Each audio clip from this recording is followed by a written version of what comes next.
Hey, good morning, Metropolis. It's now 5 after the hour of 6 a.m. in the big monster city.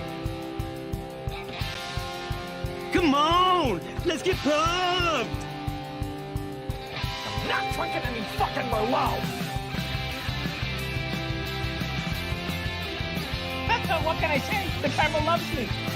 Shall we begin? After you, Junior.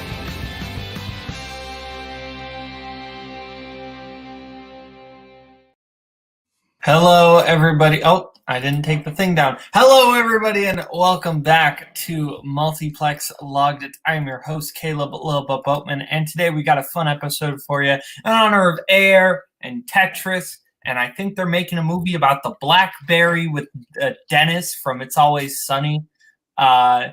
Business movies, the business things. This should be a fun topic, because we're taking care of business, just like Bachman Turner Overdrive. Koho, how are you doing tonight? It's been a minute since I've been on. It's kind of exciting. I forgot how much I'm really proud of that intro. Like, I love that intro, and I forgot. It's been so long since I've actually just sat down and watched it. I don't know. That's one of my 3 favorites I've ever made. I like that one. Nice to know you never watched the show. Kirk, how are you doing tonight? Muted. You are muted. I thought I was just having a major I talked a lag. lot before. I got like 3 or 4 sentences before I realized that's a lot. No, I'm doing great. I'm excited to be here. Second week in a row. I love Logged It. It's fun to be here. I'd be here as much as I possibly can. So thank you for having me. It's nice to know somebody likes this show, because apparently my best friend does not like it. Anyway, Brian, how are you doing? I'm doing good. You know, after a long absence, now I'm back for 2 weeks in a row as well. So, yeah, we'll see how it goes. That's very good. Okay, well, without further ado, we're going to get started with your favorite and least favorite movies you logged this week. Koho, what was your favorite movie you logged this week? I knew I was going to be on. I still failed to do the basic prep of what did I watch this week. I've watched a lot of stuff this week. I would say my favorite first-time watch this week is probably A Matter of Life and Death. I kind of threw that on a whim on my sick day. He just disappeared. But the Emmerich Pressburger, the Powell Pressburger movie, I love it. I thought it was really great. I thought David Niven's really, really funny. I mean, he usually is. As this military guy who survives death and on accident, and then an angel's like, "Yo, you're supposed to be dead," and he essentially has to appeal for his life. A Matter of Life and Death is really funny and really profound in a way I wasn't expecting. I think what's his name? I have it here. Marius Goring is phenomenal as Conductor 71, the angel that has to come get him. He's great. I think that there's so many weird like Richard Attenborough's just in this at one point. It's weird. But the movie's great. And I highly recommend. This is a fantastic movie. I love that I could pick up what you're saying when you're like, oh yeah, he was supposed to die and he survives. Like, oh, he's talking about A Matter of Life and Death, which ruled, which you and I haven't. Like, usually with these movies, you'll message me like, dude, this is great. We hadn't talked about this one. But this rules. Major defending your life vibes from you did, but major defending your life vibes from this one, which got me excited. So anyway, Kirk, have you seen this one? I have seen it, and I didn't give it a rewatch because I liked it. I didn't fall in love with it, and I feel like I'm the only person in the world who can say that.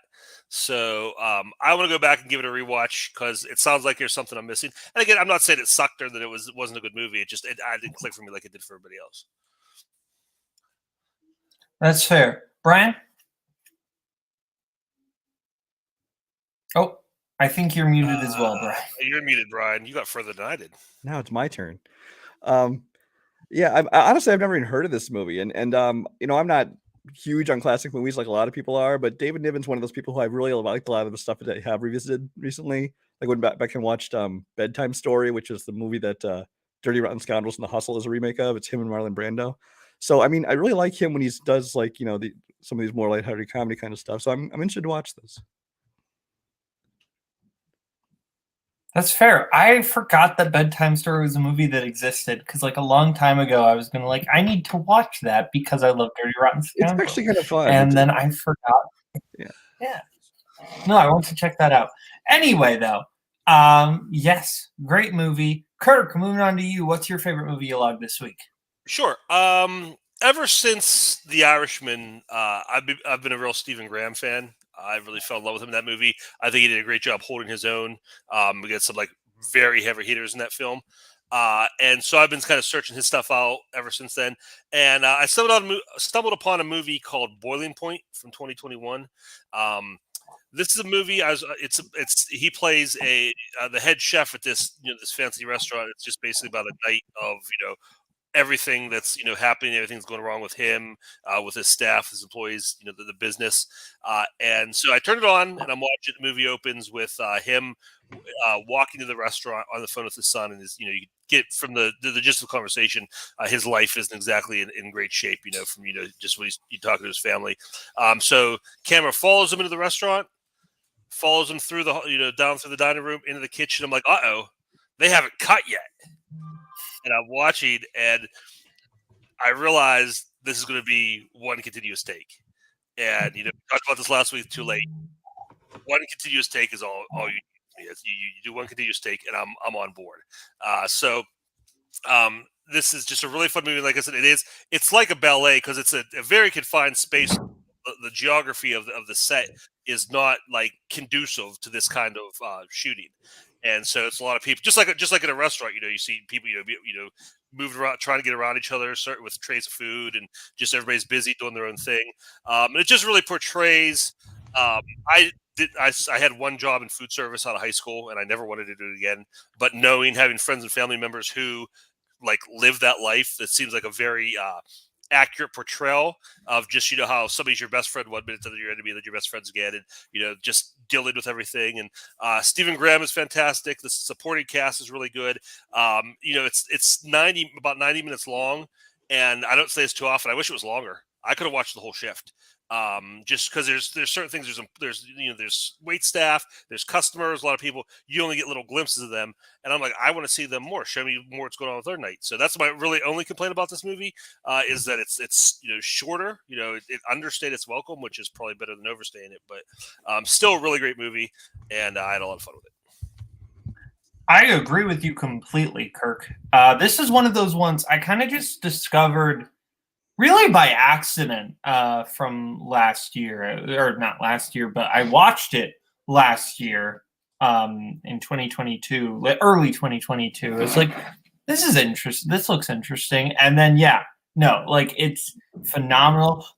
The one take element is so well used here because it's like you can't escape from the chaos. Wherever this goes, like, you can't cut away. You are going to just have to live in whatever like crazy thing is happening with this moment. And I think that's brilliant. There's so many great just scenes of like different elements of the restaurant ecosystem. Look, the restaurant really does feel like a character in this movie, and I know that's a cliche thing to say, but it really does feel like that here. And just how the different elements like interact with each other, I think is really fascinating. Really like this, and I agree with you completely. I think if this movie was like a little bit longer, this would have made like my top of that year. And I think 2021 was just a particularly great year for movies. Brian, have you seen this one? Just another film I'd never heard of. I just added it to my watch list. Koho, I know you haven't seen this one, but I was yelling at you to watch this one. This is a fantastic movie. So Brian, we will go over to you. I didn't watch a lot of movies this week because I've been binging some television, so slim pickings. But my favorite watch this week was probably actually a rewatch. It's called The War on Everyone. Actually, there's no the. It's just War on Everyone. This is a movie from 2016, directed by John Michael McDonough, who is the brother of Martin McDonough. And honestly, the best way I would describe this movie is if Martin McDonough tried to make a Shane Black movie. It's very dark. It's very offensive. It's very not politically correct. So if you don't like that kind of stuff, don't watch this movie. But it stars Michael Pena and Alexander Skarsgård are basically these cops, and they're just they're horrible people. They're complete assholes. They're racist. They mistreat everyone. They're corrupt. But it's basically telling the story as they're investigating this crime, and Tessa Thompson is in it. It's also got Caleb Landry Jones and Theo James play like the villains of it, and both of them kind of play different versions of John Boy from Nice Guys. So it really does have a Shane Black feel to it, especially in the dialogue and stuff. It's not quite as good as Shane Black. I'd say that it tries a little too hard in times to be clever or to be dark. And the ending is a little bit, it fizzles out, but I still really very much enjoy this movie, especially because the two leads, and I like Martin McDonagh, and his brother seems to be kind of his same kind of vein, and I like Shane Black, so it all kind of works for me. But I just enjoyed it quite a bit. Fair. I have not seen this or heard of it really. Koho, Kirk, have either of you seen this? Never heard of it. No. I haven't seen it, but it's going on the watch list. That's fair. Well, now we go over to me for my favorite movie that I logged this week. And full transparency, I think my favorite thing I watched this week was last night's episode of Succession, which is one of the greatest episodes of television of all time. My favorite movie I watched this week was Air, which I'm going to be spending a large amount of time talking about on Filmography coming up, so I'm not picking that. Instead, comes out tomorrow. I am picking Shadow of a Doubt, the Hitchcock film, which I thought was brilliant. This was probably like my biggest Hitchcock I hadn't seen. And I was like, I need to finally watch this one. And it was great. It like hits. I know a lot of people don't love Suspicion. I kind of like what Suspicion's going for, but I understand why people don't like it. But to me, this like is what if Hitchcock's Suspicion was like firing on all cylinders. Hits the same elements of, young woman and the charming guy who may or may not have something sinister going on, but the way in which all of the events unfold are like incredibly like tense, but also like some good meta humor with the Henry Travers and Hume Cronin characters. I love this. This is like top 10 Hitchcock for me, which if you know me, that means it's kind of a big deal because I love Hitchcock. Koho, have you seen this one? I have not seen Shadow of a Doubt. It's one of the Hitchcocks I'm missing. I watched a different Hitchcock for the first time this week with Strangers on a Train. So, like, we both weirdly hit a weird Hitchcock blind spot this week. But I will watch this eventually. I will hit it on the list. Strangers on a Train. It's great, though. Kirk? Yeah, I've seen it. I really like this. It's really, I don't know where it will land on my Hitchcock list, but probably relatively high. I just love Joseph Cotten. I think he's just so perfectly cast as that guy, because I just knowing Joseph Cotten from his other work and the kind of characters he plays, like just the fact that it's him constantly keeps you on your toes, because there's certain actors you put in that role, it's like, oh yeah, one way or the other, we know exactly which way this is going. But I think he is the perfect actor to just kind of keep you, guessing the entire time. That's exactly right. That's actually a really smart insight. But yeah, no, like Joseph Cotten, you totally buy him as one of the good guys, and you totally buy him as like the sinister villain. That's smart. Brian, have you seen this one? I was all ready to comment on Air, and you swapped it out for Shadow of a Doubt, which I've not seen. That's fair. Well, anyway, now we go to the other side of the coin. Your least favorite movie log this week. Koho, do you have your pick ready, or should we come back to you? I have mine ready. If I'm being completely honest with myself, the movie I liked the complete least that I watched this week is 9, the Rob Marshall movie. It was the one that I watched it to round out Rob Marshall, because that was the only one I hadn't seen left, and there's a reason why I didn't, because I did not enjoy it. I think Daniel Day-Lewis's accent is borderline Chris Pratt Mario. Like, it's not good at all. And you're like listening to him just like struggle through that voice. I think the only person in the movie that's giving like a good performance is Penelope Cruz, and I understand why she was nominated. I would have nominated her probably for Broken Embraces more that year, because I think Penelope Cruz is a great actress though. So like I get her being the one that you pick. She's the only like good thing about the movie besides like a couple of technical elements. Welcome to Rob Marshall. Technical elements probably good, probably one okay performance, and the rest is garbage. But I think the songs are bad. I think the direction of the musical numbers is the worst he's done, which is wild because Rob Marshall's usually pretty good at directing musical numbers. Like both Chicago, Into the Woods, and Mary Poppins Returns at least have well-directed musical numbers. And 9 doesn't have any of those. So I was very not surprised, but like a little disheartened by how much I really did not like 9. So that was a bummer. Yeah, no, 9 is not great. And I watched it before I watched 8.5. And frankly, that I don't know if that was a bad thing or if it was a good thing. Because I feel like I liked 8.5 more in the moment because of that. Because like, well, this is way better than 9. But now every time I go back and think about an 8.5, I was like, is that movie as good as I remember? Or was I just relieved that it was better than 9? But 9's really bad. 9 was terrible. Yeah, maybe Daniel Day-Lewis's worst performance of his entire career. I'd go so far as to say that. And yeah, pretty much I actually think that like, well, they cast Fergie in this movie for some reason. And why? Why? Like, because it was 2009 and it was the height of the boom boom pow era of Black Eyed Peas, and we were all high on cocaine apparently. I don't know. This movie's bad. Kirk, have you seen 9? I have not. I have it on my HBO watch list just more out of curiosity than anything, because just the idea of a musical remake of 8.5 is kind of interesting. But it's probably going to sit on there for a while because like I don't love Rob Marshall musicals to begin with for the most part, and everything I'm hearing is not really influencing me the other way. That's fair. Brian? I saw this back in like 2009, and I think I've completely forgotten everything about it. I remember not liking it. I think I struggled to even make it to the end of the movie, which surprises me because I really enjoy musicals.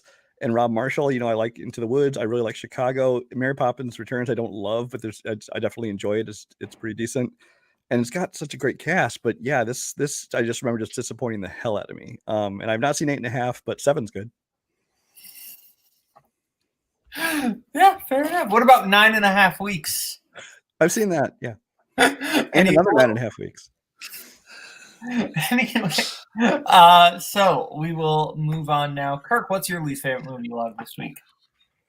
Every once in a while, there's a movie you'll see a trailer for, and you see one trailer like, oh, that looks interesting, and then you just never see or hear about it again. It never comes out to theaters. You never see it, streaming or on video anywhere. No one ever talks about it. And then, every once in a while it pops back up, usually on Tubi. So that happened this week. I watched a movie called ATM. When this movie came up, I think it was like about 10 or so years ago. I saw one trailer, like, oh, that looks kind of interesting, and never saw it again, never thought about it again. So this popped up, like, oh, I'll give it a chance. It's not very good. ATM, is that the name of the movie? ATM. And don't be dirty. It doesn't mean what you think it does. And it's a horror movie. Really, 3 people get trapped in a ATM vestibule by some kind of killer, and that's your movie. And the cast is terrible. Drake or Josh is in this. I don't know which one it is. It is Josh. I just looked it up. Yeah, he is the better one. He's the holy crap. Yeah, that's because he is. I never watched Drake or Josh. Maybe he's great in that, but he's terrible in this. Like, he makes this movie unwatchable. Nobody else is really good. Alice Eve is in it. She's the girl, and she's probably the best thing in it, but that's not saying much. It's just really dumb. If this would have been like a 10-minute short, would have been fantastic. But stretching out to like over an hour and a half long movie, and just the gymnastics they have to go through to make it any kind of sense that they would stay in there and be stuck in there is just ridiculous. And it gets dumber and dumber as it goes on. You get to the end, and there's kind of like a reveal that isn't really a reveal. It's just, you don't really learn anything or get any information. And then just the way they do that thing that some of these movies do where like they flash back and they show you like, oh, here's why this happened the way it did. but none of it makes sense. You're like, well, that didn't happen that way, so this wouldn't have happened, and that wouldn't have caused this, and it didn't cause this, but you still get this weird result at the end. So yeah, really bad movie. Like I said, cool concept, but it just wasn't a feature length kind of concept, and the movie makes that very obvious. Look, when I was 7 or 6 or however old I was, there were 2 people, Cole Sprouse and Josh Peck, and I decided to base my entire personality around both of those people. So I will not accept any slander ever around those 2 people. Anyway, I haven't freaking seen them, and Koho hasn't. Brian, have you? I have not, no. Apparently, I did watch it in 2013 because I logged it and gave it 2 stars, but I don't even remember this movie at all. That's how good it was. Well, Fair enough.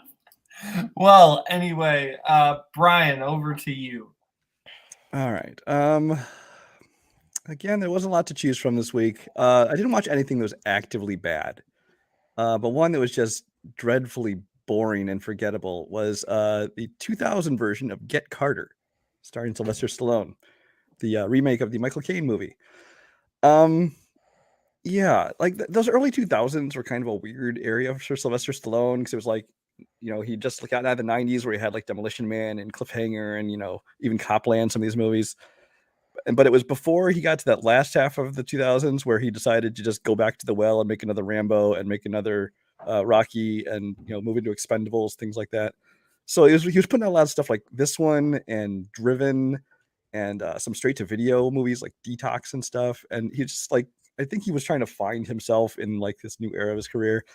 And this one was just, like I said, it's just dreadfully boring. I can't even remember most of the plot of this thing. It's just, it's his brother dies. So he comes back to town and then he's investigating, trying to find out, who killed his brother. And he meets up with his niece, the brother's daughter, who is Rachel Lee Cook. The villains are like Mickey Rourke, what's his name? John C. McGinley's in there. Alan Cummings is in there doing like a really over the top American accent, which kind of always does whenever he tries to do an American accent. And Michael Caine shows up actually in a supporting role. But yeah, like I said, I didn't watch this movie and think this is just an awful movie. It's so bland. And it's like, it was really quite a chore to make it to the end of the movie. Look, if I wanted to watch a movie with Sylvester Stallone and Alan Cummings, I would watch Spy Kids 3D Game Over, which is a masterpiece. Cinema. Koho hasn't seen this. Kirk, have you? I have not. Brian, have you seen the original? No, I actually have it right now on my desk from the library. I'm going to watch it, but I haven't yet. I'm just curious because I watched the original for the first time within the last year or so, and it made me really curious, like just imagining Stallone in that role and wondering like if the new version goes as like hard and as gritty as the original does. I feel like the answer is no. Well, now we're over to me. And if you know what I did last week, what my pick was, it was Cold Mountain because I'm watching through the Best Supporting Actress winners. This week, it's Anthony Adverse because I'm watching through the Best Supporting Actress winners. And I'm a masochist and I can't stop myself. This one sucks. This is the first movie that ever won Best Supporting Actress. I would have retired the category. Honestly, I will say Gail Sondergaard is not she won the Oscar for this. She's not the problem. She's fine. I've seen one other nominated performance that year, Alice Brady and my man Godfrey. She's better. But Gail Sondergaard is fine. This movie's just really boring. It's like 2 hours and 20 minutes long and it feels like 4. It's Friedrich March, Olivia de Havilland, and Claude Rains. Claude Rains, who I think is the one thing about this movie that like has any life in it because he's Claude Rains, and Claude Rains always rules. But yeah, no, this just really boring, kind of racist.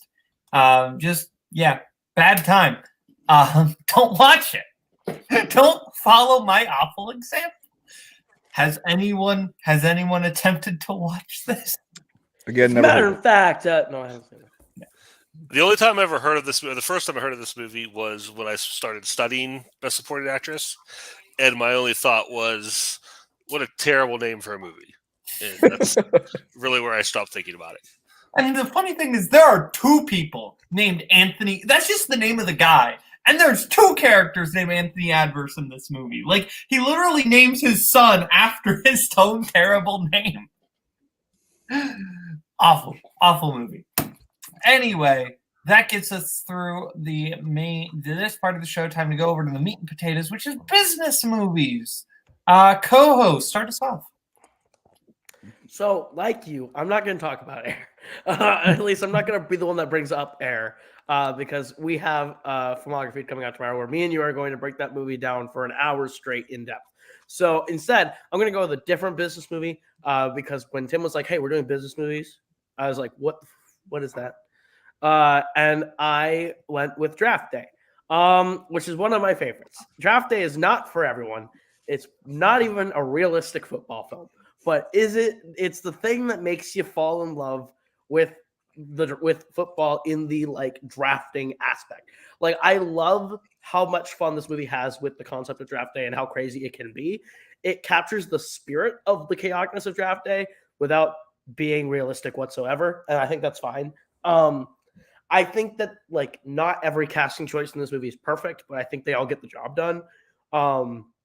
I think this movie is literally slated with discount versions of people who, if they had gotten it, this would have been like a much bigger hit. Where it's like you have Dennis Leary, you put in Willem Dafoe, the movie instantly goes up just a half star just because Dafoe would probably crush that, and people like that. But I think that the story itself is really fun. I like the idea of a day in the life of just the GM of the Cleveland Browns on Draft Day. I think Chadwick Boseman's phenomenal in it. I stand by his performance is really great in this movie, and really special. I love the actual draft itself, when he makes the first pick, and then how he manages to go through the first round and maneuver it so that he ends up trying to get ahead. I think it's really fun.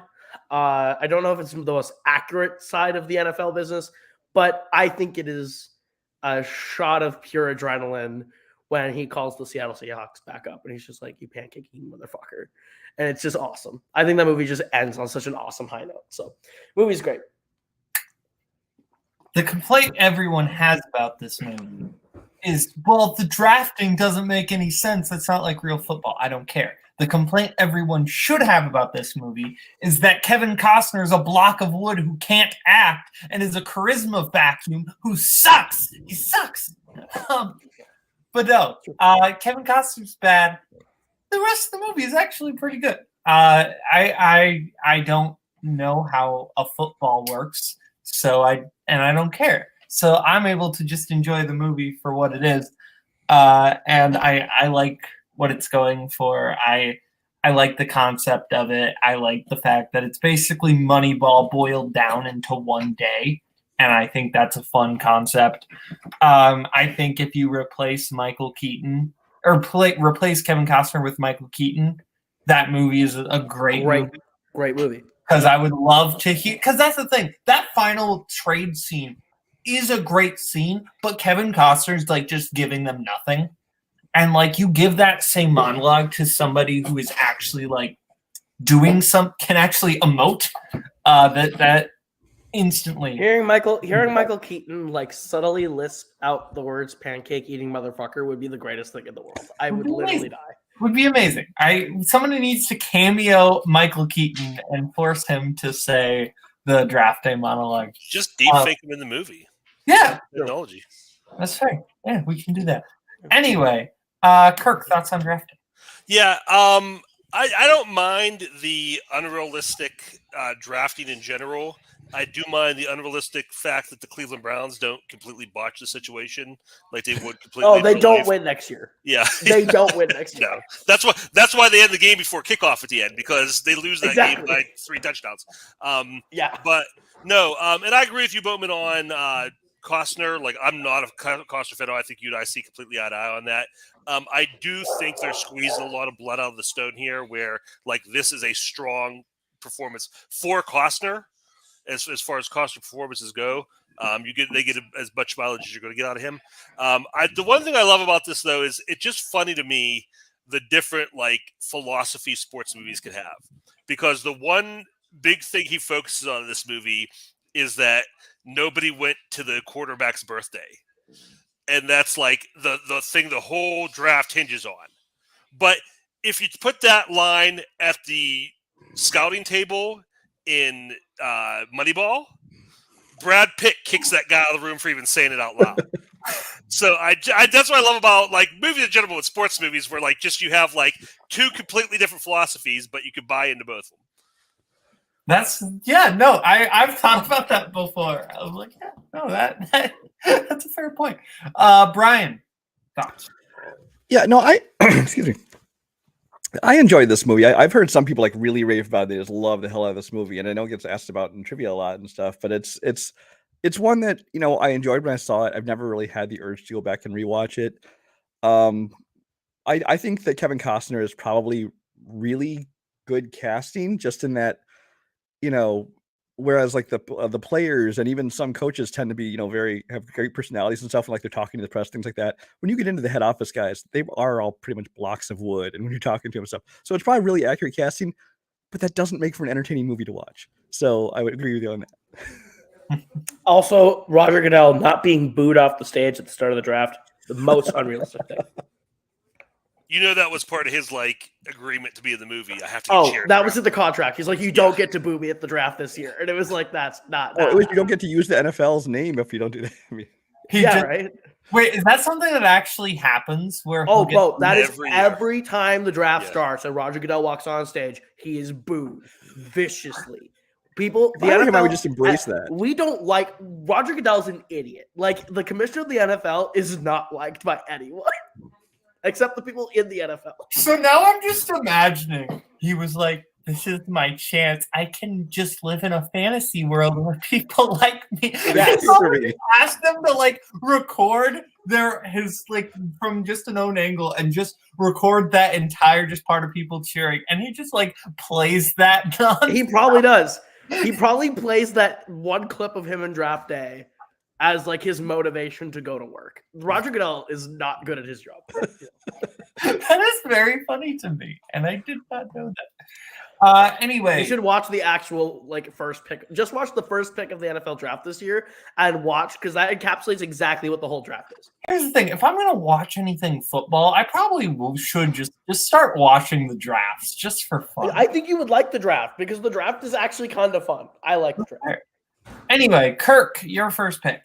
Okay. Yeah, like Koho, when I heard business movies, I was kind of, wondering what those, because business is a broad term. Sports is a business, music is a business, crime can be considered a business. So a lot of things are businesses. So I focused on like people running like actual businesses. And my first pick is one of the all-time greatest movies about a small business, and that's Ghostbusters. I think this is what the thing that's great about Ghostbusters to me is so endearing is that these guys aren't out to save the city. They're not out to make some great, scientific discovery and help mankind. They get fired from their jobs and they're looking for work. And what can we do? And they have that, what's like the first rule of entrepreneurship is you find a need and you find a way to make your talents and skills fit that need. And that's exactly what they do. And I just love that about this movie. I think it just that informs the whole story is the fact that these guys aren't superheroes. They're blue collar guys. They're exterminators, basically. So anytime I think about business movies, I really think about this because just even you have the secretary, and then you're overbooked. You bring somebody else new, and you bring in a new guy. So it goes very much through those steps of the feeling of running a business for yourself, and that's one of the things that I really love. And I think it's something like the sequels and the greater lore of Ghostbusters. Kind of gets wrong is the fact that they try to make it something so much bigger than that, where it's just, no, these guys are out for a paycheck. And that makes it a lot more interesting, and the characters a lot more fun for me. So this was the first movie I thought of when the topic came up. Yeah, no, that's absolutely right. And yeah, I think that's the thing that makes why the first Ghostbusters is like such a magical movie, is because like, while yes, there's big stakes towards the end, the movie doesn't treat it like that. The movie like you said, just these are guys out for a paycheck. And I think that's very fun. Great pick. Love this. Koho, I'm going to go to you first. Thoughts on Ghostbusters? Yeah, I like Ghostbusters. I have never been like in love with it, but also like I'm not like I feel like that's a movie you had to be there for. I get it. I like it. I think it's funny. I think Bill Murray's really great in it. But yeah, I think from the aspect of picking it as a business movie, this is like a 1,000 IQ play. This is genius. So good call. So. Brian. The franchise rights alone will make us rich beyond your wildest dreams. Yeah, this is a movie that I didn't even think of in this category, but it is a great pick because, like you said, it's entrepreneurs, it's guys starting a business and again out for a paycheck, and everything they have to deal with from from the gear and what the supplies they need, right down to like the bureaucracy of it all. So I really like this pick a lot. The movie sucks. No, I'm kidding. It is still one of my favorite comedies of all time, if not maybe my favorite comedy of all time. So love this pick. And I think too the fact that one of the things I love about the movie in general is just the tone of how mundane the idea of ghosts are, and the fact that it's for these guys, it's just another day at the office, just adds so much to that. It's just like, oh, we got to go, fight ghosts again. Yeah, no, that's a good point. Brian, over to you for your first pick.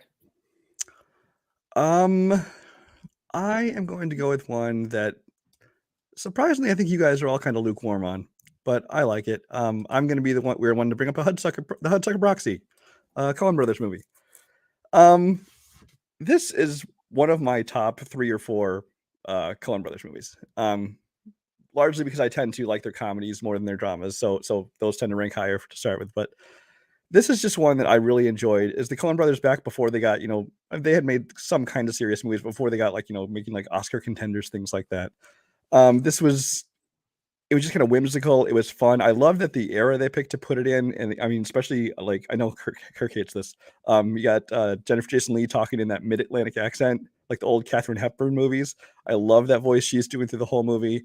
Tim Robbins, this is kind of the height of his comedy acting, because before Shawshank Redemption, I mean, he was doing like Cadillac Man and this and Bull Durham and a bunch of other comedies, and that was kind of his thing. And this is, he always kind of played this dim-witted guy, which in this was kind of the whole point of his character, is he was supposed to be this proxy, basically the guy who was going to tank the company so that they could make money on the stocks and stuff. But I just think everything about it for me works so well, and it all starts with the tone that the Coen Brothers set for it, because it's odd. It's definitely like a little surreal, kind of the whole way the movie is told. But but Tim Robbins also kind of just playing this, this guy that you want to root for, because he's kind of an idiot. He kind of stumbled into this whole thing, but you want to see him succeed, in spite of like people working against him. Even Jennifer Jason Leigh is supposedly working against him, but she starts to fall for him. She has trouble trashing him in her stories and stuff. And of course, Paul Newman was great in it as well. So it was a great supporting cast, top to bottom. But yeah, I know a lot of the bigger Coen Brothers fans don't love this movie, but for me, it works. This is one of those movies that I wish I liked more than I did. And I feel like if there were just a few changes made, I would love this movie. My biggest problem with the Hudsucker Proxy is Tim Robbins. Tim Robbins is a great actor. I think he can do great things. I think he's incredibly miscast in this role. I have never bought any time Tim Robbins is just supposed to be like the naive good guy. And I specifically don't buy it here. I believe he's stupid. I don't believe he is like innocent and like just, the good guy. I think you swap out Tim Robbins and you put in Tom Hanks into this role, and you have Tom Hanks play this character. I think that movie goes up so much, especially because you can kind of tell this movie is very much going for like a Capra style. It's trying to be like a modern day take on like your Mr. Deeds Goes to Washington's, your Mr. Smith, or Mr. Deeds Goes to Town, Mr. Smith Goes to Washington. Got tongue tied. Your Meet John Doe's, yada yada yada. And Jennifer Jason Leigh is the best thing about this movie. She is phenomenal. I would nominate her that year. I think she's that good. She fits into the like Jean Arthur, Katharine Hepburn, Barbara Stanwyck like type role eerily well. She's great. A lot of the supporting cast great. This movie is just a movie that feels like movie stew. It feels like, yeah, it's Coen's, but we're gonna have some Capra influences. This was also supposed to be a Sam Raimi movie, and you can kind of tell that was the cinematography, which feels just a little bit more off. Like it feels like a lot of different competing things, and that leads to a movie that just feels a little tonally confused. But there are good things about it, in my opinion. Koho, thoughts on the Hudsucker Proxy? You kind of said everything I would have said. I think this movie's okay. I think Jennifer Jason Leigh's great. I agree. Swap out Hanks, it's better. I think this is one of the lower end Coen ones, just because it doesn't feel like their movie. I especially believe this was absolutely a Sam Raimi movie that the Coen brothers just kind of put their own skin on, and it doesn't feel authentic the way the first four before it do to them, in the sense where you could tell Blood Simple, Raising Arizona, Miller's Crossing, and Barton Fink are tried and true 100%. This is a Joel and Ethan Coen project. This feels like this was one that they were gifted by Sam Raimi, and they do pretty well, but it's not great. And it also, I think, just suffers from being sandwiched between that incredible first four run and then another great an unbeatable 3-movie run after in Fargo, Big Lebowski, and Oh Brother. It's sort of sandwiched in the middle of their two big eras as sort of a transitional movie, and it feels like a transitional movie.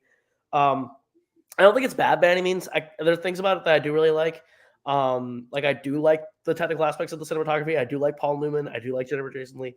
But on the whole, I just don't think it comes together as cohesively as some of their early stuff, or even a lot of the later stuff that comes after this. So it's just kind of one in the middle. That's fair. Kirk? Yeah, I don't love this movie, and Brian kind of hit the nail on the head for me. My biggest problem with this is the characters, because I'm not just this movie, but any movie. I'm not a fan when they do that, put upon, they try to recreate His Girl Friday, or Bringing Up Baby or something, and do those type of characters, because to me it always feels really forced. But the thing that I think the best part of this movie is the business aspects, and the satire of the business world, and just how they use people, manipulate people, and things like that. So I think that's a lot of fun. So as far as this list goes, it's a good pick. That is fair. And I will say, I think that I wonder if you had seen this movie back when it came out, I think you would feel very differently about Tim Robbins, just because before this, he was always the dim-witted kind of idiot. He was kind of perfect casting for this. But in the years since then, you know him as a more serious I actor. had an issue with him playing a good guy, and I never buy when he's I believe he's an idiot. He's an idiot in Bull Durham. He's an idiot in movies before this, like Bob Roberts. I always find Tim Robbins, though, I never trust the guy. That's the thing that I see what you're saying. Gotcha. That's what I buy him as an idiot completely. It's that I never quite trust him. And I think you need someone that you can kind of fully trust and endear yourself to. Anyway, though, because before this, he's the player and different things like that. But anyway, my first pick, I think I'm gonna let Koho take that one. Well, maybe I don't know what I'm taking. That's fair. I think I know what Koho's taking. I'd rather leave that. I'd rather take the chance that you'll take that one, because if you don't take this one, then it doesn't deserve to be on the list because you're stupid. I'm gonna go. I'm gonna go with a different one. I'm going to go with a movie that has the background of political lobbying, but it's also for a business. It's Thank You for Smoking, which I love this movie, and I love all the actual the strongest things about this movie are all the business aspects, and I love the scene where Aaron Eckhart, Nick Naylor, goes to Sam Elliott and is like, "This isn't a bribe. This is, you can take the money and you can do what you want with it, but if you're going to continue speaking against us, then you got to donate it. You have to go to them and say, this is ridiculous. They're trying to bribe me and I'm going to donate this to charity. You don't get to keep the money." And basically just bribes this former Marlboro man into staying silent. And that's great. I love the scene of him working with Rob Lowe, the movie producer, to get cigarettes in movies, and all of these other things. I think just a great dark comedic take, satire on this world that asks really a lot of like tough moral questions about like personal liberties and all these other things that I think is really interesting. The whole cast is great. I love this one. This might be my favorite Jason Reitman movie. I think he might have done his best work in his first film. I know other people like other stuff, and I get it, but I really like this one. Brian, I'm going to go to you first. Brian's took a bite of food. Okay. Oh, sorry. You want me to go to Kirk? No, I'm good. Yeah, I mean, this is one I haven't watched in a while. I need to go back and rewatch it, but I really like this movie a lot. It's crazy for me to think that this is Jason Reitman's first feature film as a writer and director. It's like, talk about hit the ground running. Did this, and then I think Up in the Air was the second one, I believe. Yeah. So it's like, oh yeah. So I mean, it's just, but I mean, for this, the movie to be this good on your first outing, both in the writing and directing, I think it was excellent. I love the cast they assembled. I love that they have the three of them. What did they have their names? Like the Death Squad or something? Merchants of Death. Merchants of Death. That's Mod Squad, Merchants of Death. Yeah.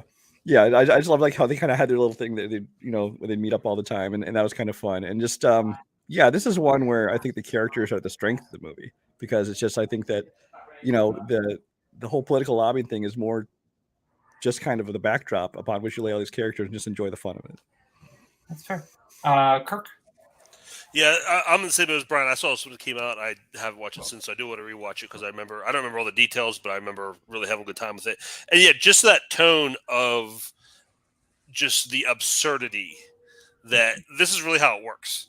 Like, these people do this and say these things and get away with all this. And just like kind of like putting it out there as an absurdist comedy is really kind of ahead of its time. This feels like something, if this came out last year, I mean, it would have just fit in with the rest of the slate of the movies, the kind of stuff we were seeing, the past year or so. So, no, I really like this one. Koho? Yeah, I think Reitman's first three movies is one of the best first three movie runs you can have as a director. I think this is a great debut. We have our thing where we are like, this person for the West Wing is playing the evil version of their character from the West Wing, and this is the Rob Lowe evil Sam Seaborn. He's phenomenal. I think he's great. He's not really in the movie. He's like basically a cameo, and I think he's just so good in that like one or two scenes he has. He's terrific. But yeah, I think this is Aaron Eckhart's best performance, and it's not particularly close. He's phenomenal in this. Yeah, absolutely. Well, Koho, now we go back over to you for your second pick. I really don't. I think I know which one you think I'm going to take. I don't know what you thought I was going to take, because essentially, like, I had like three right now that I'm kind of thinking about, but the one I'm going to go with is I'm going to go. This is the thing. I don't want to follow up right with another Reitman, because I kind of want to do it, but I won't. I'll talk about Glengarry Glen Ross. That's what I thought you were going to do. So sure, I was going to talk up in the air and go about how there's people who have a business of taking business away from others, but that's fine. I'll talk about Glengarry Glen Ross, which is my favorite Al Pacino performance. I think he's phenomenal as Ricky Roma in this. I think he's so good in this entire opening where he's talking to Jonathan Pryce at the bar, and just how he's sitting there and he's like, "You can believe in heaven, I don't." And like just the way he's just so convincing, and we don't really know what's going on or that he's trying to do a deal, but his whole first half of this movie is spent in a conversation where he's just electric, while you're also with Jack Lemmon and Ed Harris and all these guys who are just struggling to keep their jobs because Pacino's so good at his. And just then in the second half, getting to see Pacino in the follow-up where he's like, Jonathan Pryce is like, "I can't keep this." And he's like, "Oh, no, we're great." And he and Lemmon having the 1-2 off each other was phenomenal. One of the best ensemble casts of all time. Just like down to Alan Arkin, who's like not super flashy, but really solid. Jack Lemmon, this is probably my favorite Jack Lemmon performance. I think he's so great in this as the Machine. I think that it's honestly such a strong film. Alec Baldwin's best scene of his career that he'll never top. Just that one opening scene that'll define Alec Baldwin's career. And like Kevin Spacey, I know that's a dirty word to say, is really good. He's like, there's a lot of movies recently where I've just seen Kevin Spacey in it, and you just forget, like, he was really good in like everything he did. He's a monster in real life, but he's just a really great actor. And that is like no exception in Glengarry Glen Ross, where he just with the go to lunch, go to lunch. Will you go to lunch? And just the way he like delivers every line is so specific and cold. Great script from David Mamet. Great play. But yeah, I think it's a phenomenal movie. Yeah, I love this one. You kind of touched on it a little bit, but one of my favorite, besides the obvious one of my favorite scenes in this movie is the scene where Jack Lemmon and Al Pacino are both like conning Jonathan Pryce a little bit, and Jack Lemmon pretends to be one of the customers. And it's great because you get to actually, because for most of the movie, Jack Lemmon is, the sad sack who just can't pull it off. And seeing Jack Lemmon actually kind of actually firing on some cylinders is nice, especially when he's paired up with Pacino, who's great in the whole movie. And yeah, that Baldwin monologue is just one of the greatest speeches of all time.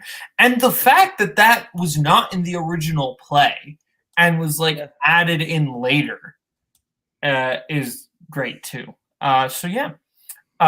Kirk, thoughts on Glengarry Glen Ross? Yeah, this was definitely the movie I thought Koho would talk about. That's why I didn't bring it up. Yeah, it's fantastic. I mean, like you said, the cast is amazing. I just love that it's so dramatic and has so much dramatic weight and tension to it, but at the same time feels completely real. Like you really feel like you're just watching these guys do their jobs, and just inside that world of them sludging through this job, which is also kind of just like a giant con job. Masquerading as a business is really interesting. The fact that none of them really address that, they all kind of just seem to be especially Roma is the biggest con of all, but they all are putting on these airs oh yeah, I'm just a 9-to-5 guy. This is just my job. This is what I do. This is how I make my money. And nobody really addresses the fact of the kind of what kind of monsters they are, of what they're doing to people, what they're trying to do to people's lives. So all those things just mixed together. Yeah, I mean, obviously the Baldwin scene is fantastic. The all-time great cameo. I love the scene where just Lemmon is, where you see him become the machine again, and he's telling Pacino the story of the big sale he made, and he's going through the whole thing, and Pacino's just so happy for him and so proud of him, and just loves him so much, and then have that taken away, kind of the rug pulled out from under him. It's such a good movie. Just for like I said, the purpose of this list is a business movie, fantastic. Just as a drama, just one of the all-time greats. Brian? Yeah, this is one of the ones I assumed somebody was going to put on this list. It really is a great movie, and it's just an acting showcase. It's one of those movies that you can absolutely tell is based on a play, because it's just a bunch of guys in a room essentially for almost the entire movie, and the whole thing is just kind of the dialogue and interplay.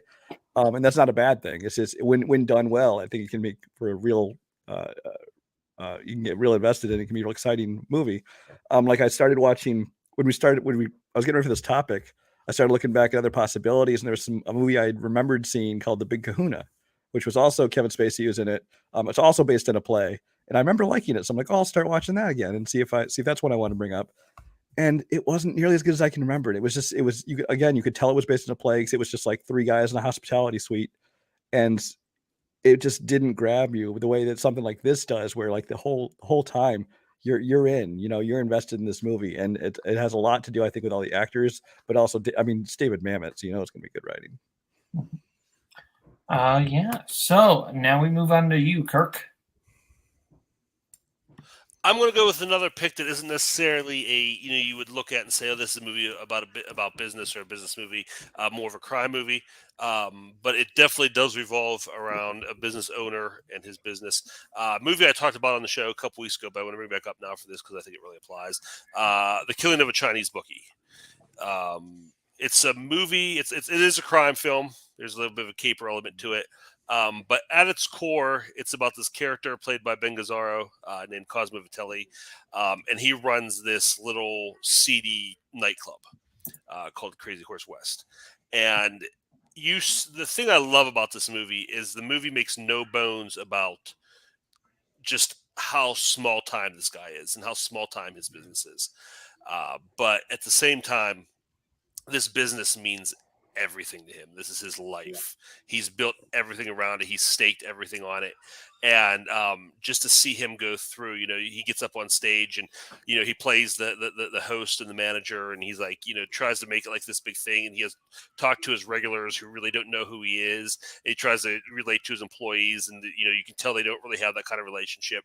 But it just makes this character and what he goes through so much more tragic, because all he wants to do is run his club and turn it into this thing that he believes it is.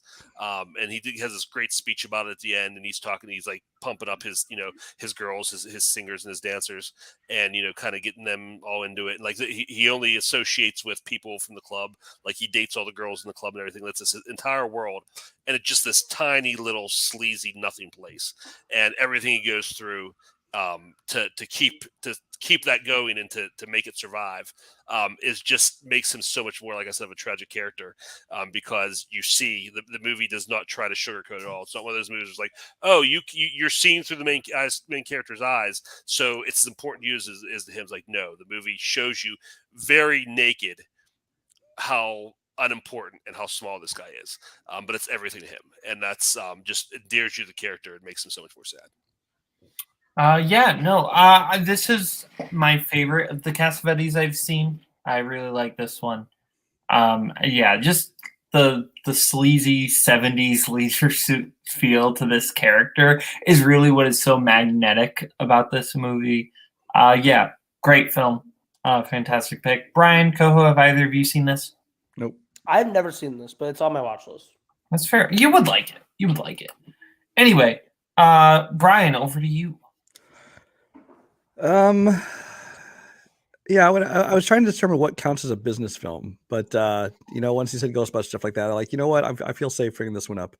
I'm going to bring up a 2019 film starring one of my favorites, Zoe Deutsch, in Buffaloed. Buffaloed definitely counts, by the way. Like, what's that? Yeah, this definitely counts. Buffaloed is basically about the world of debt collection. She basically plays this girl who starts out, she's in Buffalo, New York. She's basically starts talking like scalping tickets, things like that. And then she basically stumbles into this world of debt collection. And Jai Courtney is like her boss. And so she starts working out for him. And then she, long story short, she goes and basically decides to start her own business, start her own debt collection business. And it shows kind of all the dark side of it, the tricks they play on people, the predatory nature of it all. But of course she starts getting the conscience and how she's taking people's savings and things like this, and taking advantage of people who aren't quite there, aren't quite able to deal with it. And it's another one of those where I think that almost the entire movie kind of rests on her shoulders as a character. And I think this is some of the best acting she's ever done. The first half of it, I think, is super fun. The second half gets a little bit more serious and dramatic, which the first time I watched it, I think that kind of threw me a bit and kind of dragged my rating down. But upon rewatch, I just love the second half as much as the first half. And this is a movie that I think a lot of people have not seen, and I would recommend it to anyone who enjoys a good movie. Yeah, well, technically, I think it's one of those weird releases where I don't think became really available until 2020.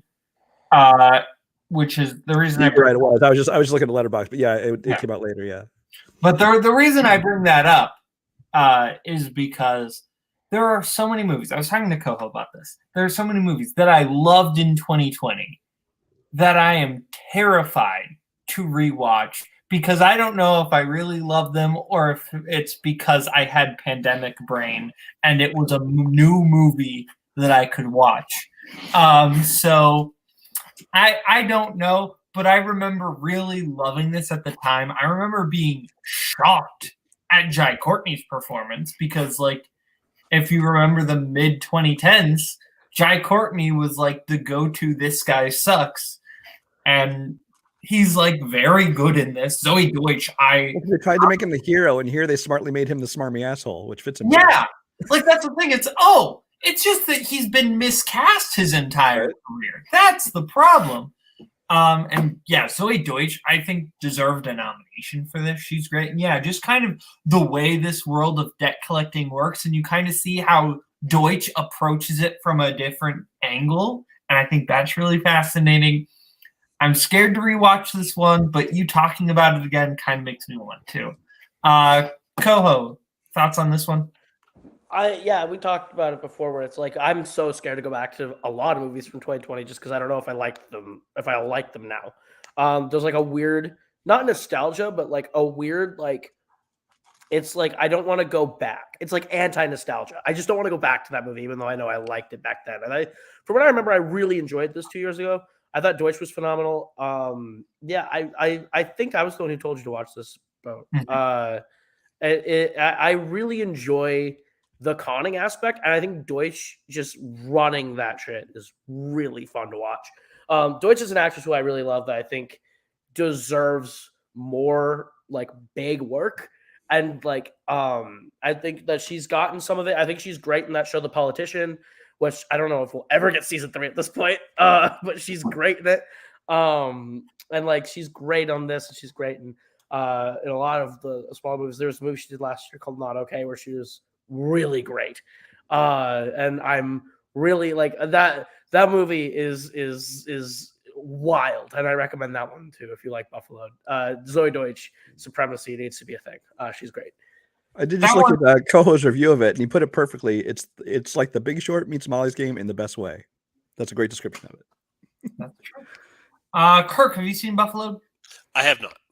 That's fair. Well, we will move on, and I think we are back to me. And Brian just mentioned the movie I'm going to bring up. I'm going with The Big Short because, of course, I am. Of course, I am. Look, man.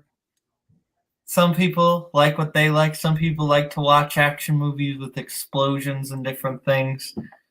I like to watch Steve Carell and Christian Bale say business words for 2 hours that I only vaguely understand. That's what I enjoy.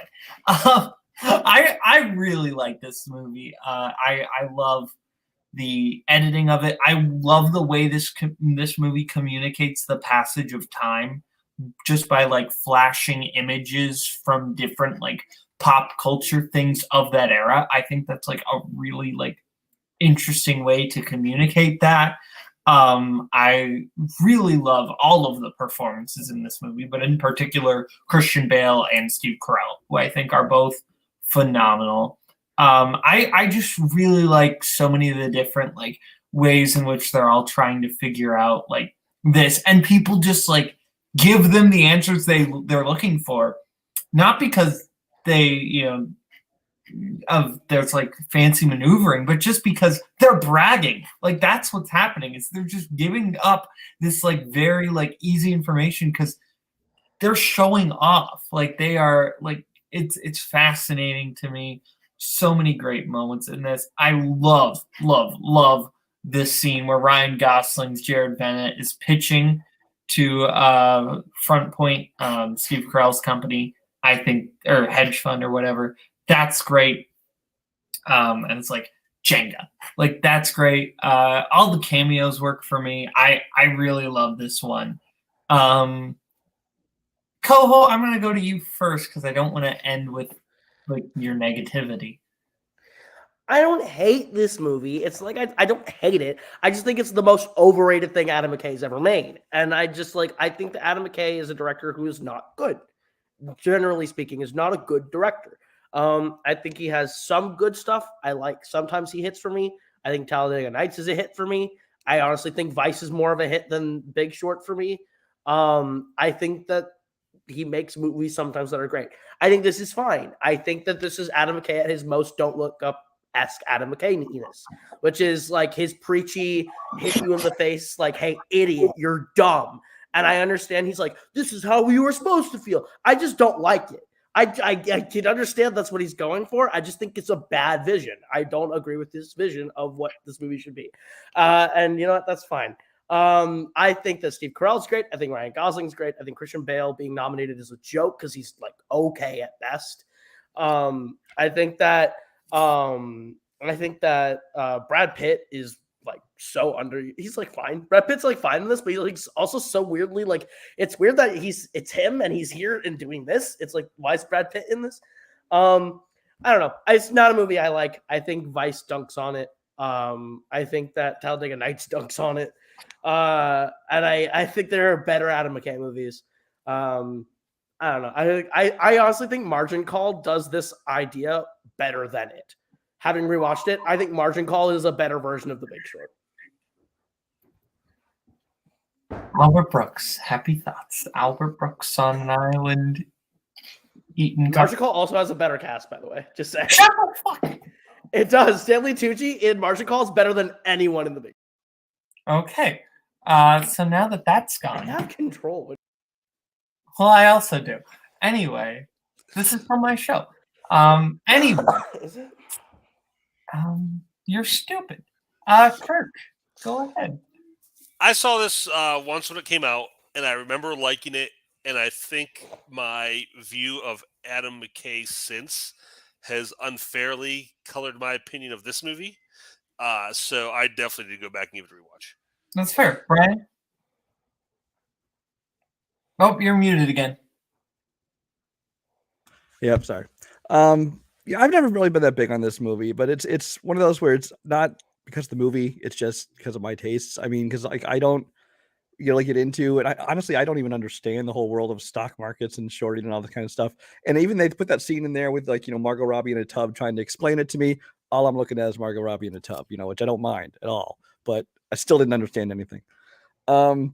So, I mean, I was never that big on the movie, but again, it's the kind of thing I think it's just not my taste. And then the answer to why is Brad Pitt in this movie, because his Plan B Entertainment produced it. Same reason he put himself in 12 Years a Slave as the only good white guy. Fair point. Anyway, now, I was going to give Koho the extra piece. I'm not doing that anymore. Kirk, Brian, do you two want to make the extra picks? I have one I'll throw out there. Yeah, go ahead, This Kirk. is another unconventional one, but I think it very much applies. It's another 80s movies. I'm going to go with RoboCop. Because the satire of 80s capitalism and capitalism and yeah, big in the 1980s in America, communism. The capitalism and the excess of the 80s like yuppie culture. The satire they do that makes for some of the best moments and the best laughs in this movie. I mean, the greatest scene of this movie is where the Ed 209 just obliterates the guy, turns him into just a puddle of squibs, and everyone in the boardroom meeting while this happened is just like slightly annoyed. Just that is just like the greatest thing in this movie. Just the whole thing, and just how you have the people at OCP and they're in league with Clarence Boddicker and just the two different the blue collar crime and the white collar crime mixing, and the whole idea that the police force is being privatized and being taken over by this business, and what that means, and for the police, for the people, morally, politically, everything. So again, another movie I feel like Verhoeven's great at this. I feel like is ahead of its time. I think this is the movie that has a lot to say, more so than the remake that came out much more recently, has a lot to say about police and business and all those things. So yeah, I think this is a great movie. And like I said, this is the boardroom stuff to me, honestly, is more fun than the RoboCop stuff when I watch this movie. People are weirdly shocked when I say this, and I kind of get it because it doesn't necessarily fit my aesthetic or whatever you call it. I love RoboCop. I think this is an incredible movie. I think this is a brilliant movie because I think the thing is, this is a movie that can be enjoyed on multiple levels. You can enjoy it on the complete surface level of just pew pew action movie because it's a very fun action movie, but also there's so much substance underneath there of the satire of the 80s yuppie culture and all these other elements. But take that away and it's still a very well done action movie. So I think that's what I really like about it, especially compared to other Verhoeven movies that are very heavy satire, where if you don't have the satire, the movie kind of sucks. And if you don't add that on. So it's well, if without the satire, the movie isn't great, why am I watching the movie? But regardless, love RoboCop. Cole, have you seen RoboCop? We've never talked about it. Yeah, I think Michael Keaton's great in it. Joel Kinnaman does such a good job. I've literally only seen the remake. I have never seen the original RoboCop. I've never seen the original RoboCop. So I'll have We're to the same age, but you just seem like scientifically younger than I am. That's weird. No, I've only seen the remake. My dad and I went and saw it in theaters. So, Fair. Brian? I don't dislike the remake, by the way. I actually like the remake. But the original one, I mean, it's an 80s action movie. Of course, I really love this movie when it came out, and I think it actually absolutely qualifies for this because, I mean, the movie is more really about, the corporation and Omnicorp and that, and how they're kind of trying to, they're privatizing and they're, owning the police essentially, and how they're trying to take over. It's not so much about the crime fighting. It's not about the RoboCop's, exploits out fighting crime. That's just kind of what he does while he's, learning who he is and everything. And so, I mean, yeah, this is a movie that works on many levels, like you said. Yeah, I love this movie. Mm-hmm. We have one more pick. Brian, do you have something in the chamber, or do you... I do, unless there's something you really wanted to throw out there. You go ahead, because I was going to throw out something kind of big. I was going to throw out Social Network, which has been talked about in this community to death. I consider Social Network. I do want to say that I can feel people screaming at the screen that Wolf of Wall Street isn't on this list, and that makes me happy.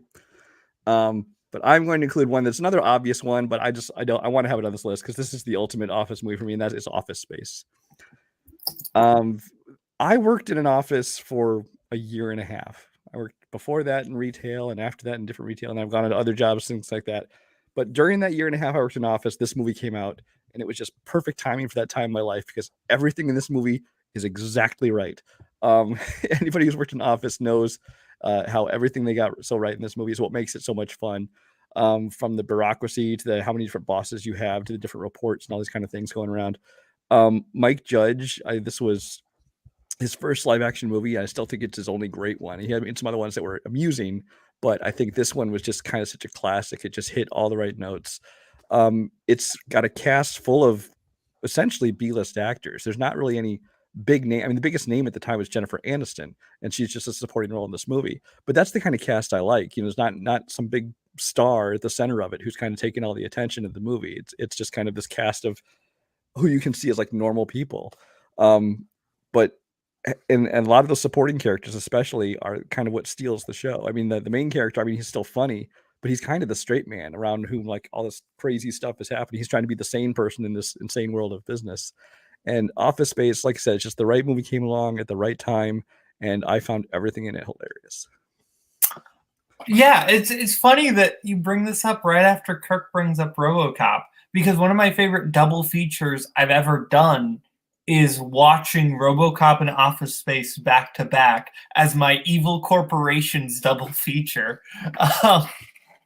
I did that with Mike and a few other people, and that was a lot of fun. But yeah, another movie that people are surprised when I say I love this one. Because I think this movie is just an incredibly funny comedy. Like one of the most quotable movies of all time. I mean, for me and Brian, I think our most famous quote from this movie is, "What would you say you do here?" We won't get into why that's a famous quote for us, but that was yeah. one for a certain reason. But what would you say you do here? I mean, I always think of this movie when I think of Michael Bolton, or Superman 3 or so many other things. Love it. John C. McGinley. I love him in anything. Yeah. I love him. I love the Bobs. The Bobs are maybe my favorite part of this movie, but I love all the things. It's a jump to conclusions, Matt. I could just be quoting this movie. And it is super quotable because this is one of those movies that this and actually Ghostbusters we talked about earlier are two of a few movies that I've just quote them in my everyday life, like not even thinking of like I'm quoting a movie. It's just they've become part of my vocabulary, just the lines I throw out from them all the time. Mm-hmm. That'd be great. Koho, you haven't seen this, and that's a problem. Kirk, I've seen scenes from it. I've seen parts of it on cable. I've never sat down and watched the whole thing. I feel like you would really vibe with this one, actually. Kirk, go ahead. Yeah, I'm right there on board with Brian. I think he and I are like close to the same age. Like this came out at the right time for us, where it was like, we're entering, we're facing that world and having to, deal with that. I think that was like there's just this attitude in the late '90s, like it was expressed in a lot of movies, like you see it in Fight Club and stuff, where like having a decent job was like this horrible nightmare. And like, but it is Brian's right, like it's so accurate, like it's funny because it's true. Like you have just like there I think there's probably a movie for every job, but like just for like corporate office drones, this is the movie that fully captures that life. And I just had my company just got bought out a couple weeks ago, and the new owners came in and they were talking chit chat, real nice guys, and it was all very much just like getting to know you stuff. But in the back of my mind, I just kept hearing, what would you say you do here? So, I mean, it just sticks with you. It does. It's a very useful quote. I will say that. Very, very useful quote. But anyway, that ends the business movie section of this. To recap, our picks were Draft Day, Ghostbusters, Hudsucker Proxy, Thank You for Smoking, Glengarry Glen Ross, The Killing of a Chinese Bookie, Buffalo, The Big Short, and RoboCop and Office Space. But before we go, got to talk about the movie of the month. I think Kirk is the only person talking about it, so Kirk, go ahead. Yeah, I really like this movie. I came across this. I think it was on somebody's top 100 when I was hosting. That's why I finally got to it. But yeah, I was really pleasantly surprised by this. I was not expecting this movie to be what it is. I think it's just a lot of fun. Fun's a bad word. Very interesting how it plays with just point of view, and how much that colors people's reactions to things. Any movie that can make me hate my girl, Saoirse Ronan, you've definitely accomplished something. I think this movie, sorry, Christopher Nolan, I think this movie has the best depiction of Dunkirk ever put to film. And I love the score. The score really stands out to me, especially this won the Oscar for best score, right? Did this win? Yes, it did. Okay. Did. Yeah, very, very well deserved, because it's just such a unique sound to it. And at the end, when you realize what that specific sound represented throughout the movie, is just devastating. And I know Brian talked about last week. He said he's not a big fan of the ending. I kind of like it, because I think it just, once you like deal with the initial shock, like you sit with it for a while. And to me, anyway, I'm like, yeah, that makes a lot more sense than the ending we get makes more sense, a lot more sense than the ending we're getting teased. So while it's very much a downer, I think it's in a way satisfactory with the rest of the story. So yeah, I really I'm a big fan of this movie. That's fair. What do you give it out of 5? 4. Okay. Well, we will get going here. Thank you to everyone for watching. Thank you to Kirk, Koho, and Brian for being on. Next week, horror protagonists, and that's a full panel. And after that, music movies, and that is also a full panel. So thank you to everyone, and we will see you later. Have a good one. In case I don't see ya, good afternoon, good evening.